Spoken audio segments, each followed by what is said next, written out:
ஆயிடுச்சுன்னு கிளம்பி வீட்டுக்கு வந்திருக்காங்க. பரவாயில்லையே, மண்ணு முட்டுக்கும் மூளை இருக்கு. வாழ்த்துக்கள் ஓனர் பொண்டாட்டி.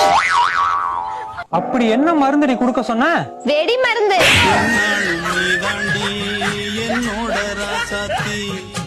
அட குந்தாணி, மாமியாருக்கு விருந்து கொடுப்பன பார்த்தா போட்டு தல மருந்து கொடுக்க பாத்திருக்கேன். பொண்ணு பார்க்க போனியே, என்னடா ஆச்சு? பொண்ணோட அப்பா பொண்ணு தரமாட்டேன்னு சொல்லிட்டாரு. பொண்ணோட அம்மாவை ஒரு வார்த்தை கேட்க வேண்டியதானே? அவர் பொண்ணையே தரமாட்டாரு, பொண்ணோட அம்மாவை எப்படி தருவாரு? ஏண்டி, உன் குடும்பமே இப்படிதானா? என் குடும்பத்தை பத்தி பேச உனக்கு என்னடா தகுதி இருக்கு?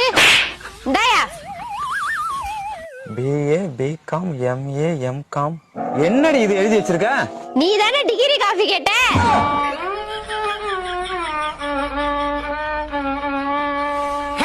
இந்த தவுட்டு மூட்டை தகுதி பத்தி பேசுது. எந்திரி, முட்டை போடணும்.